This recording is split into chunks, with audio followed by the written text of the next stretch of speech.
என் கோவம் போயிட்டு நீ எப்படி முடிவு பண்ணுவ? என்ன வேணாலும் பண்ணலாம், ஏமாத்தலாம், பொய் சொல்லலாம், ஒருத்தவங்க நம்பிக்கை உடைக்கலாம், துரோகம் பண்ணலாம், எல்லாத்தையும் பண்ணிட்டு கடைசியில மனுஷங்க சொன்னா எல்லாம் சரியாயிடுமா? ஆனா நீ இப்படி பண்ணுன்னு கொஞ்சம் கூட நான் நினைச்சு பார்க்கல. ஊர்ல எல்லாரும் என்ன சொல்லிக்கிறாங்க தெரியுமா? மீனகிட்ட எந்த ரகசியமும் கிடையாது, எதுவா இருந்தாலும் புருஷன்கிட்ட சொல்லிடுவான்னு பேசிக்கிறாங்க. நீ நிறைய விஷயத்தை என்கிட்ட எப்பவுமே மறைச்சிக்கிட்டே தான் இருந்திருக்கு. இதுக்கு முன்னாடி உன் தங்கச்சி கல்யாணம் பண்ணி வச்சதை மறைச்சேன். சரி, நானும் அதை விட்டுட்டேன். ஆனா இப்ப என்ன பண்ணிருக்க? இந்த வீட்டுல இருக்கிற ஒருத்தி 2 வருஷமா என் அப்பா அம்மாவை நம்ம எல்லாரையும் ஏமாத்திட்டு இருந்திருக்கா. அது உனக்கு தெரிஞ்சும் அதை உனக்கு வீட்டுல சொல்லணும் தோணல, இல்ல என்கிட்ட கூட சொல்லணும் தோணல உனக்கு? இதே என் நிலைமையில நீங்க இருந்தா என்ன பண்ணிருந்திருப்பீங்கன்னு சொல்லுங்க. கிருஷ்ண சாகடிச்சிட்டு நானும் செத்துருவேன்னு ரோஹிணி சொன்னா, அவ பொய்ய காப்பாத்த கிருஷ்ணன் நிஜமா ஏதாவது பண்ணிருந்தா என்ன செஞ்சிருக்க முடியும்? சரி, இப்ப உண்மை வெளில வந்துருச்சு. அது உன்கிட்ட சொன்ன மாதிரி செஞ்சிருச்சா? நல்லா தானே இருக்குது. எதுவும் பண்ணிக்கலையே. உன்னை எப்படி மிரட்டினா நீ சைலண்ட் ஆவேன்னு அது தெரிஞ்சு வச்சிருக்குது. நீ முட்டாளா இருந்திருக்கிற. நீ முட்டாளாக்கி என்னையும் முட்டாளாக்கி இருக்கிற. இல்லங்க, அப்படிலாம் ஒண்ணும் இல்ல. நீ நடந்ததை என்கிட்ட வந்து சொல்லிருக்கணும். அதுக்கு என்ன பண்ணலாம்? நம்ம 2 பேரும் சேர்ந்து பேசி முடிவு எடுத்துக்கலாம். ஆனா நீ என்ன பண்ண? என்ன ஒரு மனுஷனா கூட மதிக்கல. நீ ஒரு முடிவு எடுத்து அவ கூட சேர்ந்து நீ அவ பொய்ய மறைச்சிட்டு இருந்திருக்கிற. உன்னை என் சொந்த பொண்ணு என் அப்பா எப்பவுமே உன்கிட்ட சொல்லுவார்ல, அவர்கிட்டயே இந்த உண்மையை நீ சொல்லிருக்கணும். அவரையும் சேர்த்தா ஏமாத்தணும்னு கொஞ்சம் கூட உனக்கு உறுத்தலையா? ரோஹிணியை வீட்டுல உண்மையை சீக்கிரம் சொல்லிடுறேன்னு சொன்னா கிழிச்சிருப்பா.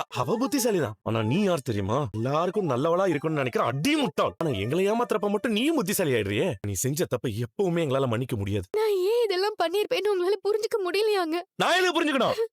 தப்பு செய்யற எல்லாருக்கும் ஒரு நியாயம் வச்சிருப்போம். நீ அப்படிதான் சொல்லிட்டு இருக்கிற. போதும், நீ பேசுறது கேட்ட வரைக்கும் போதும். என் முன்னாடி நிக்காத, போ.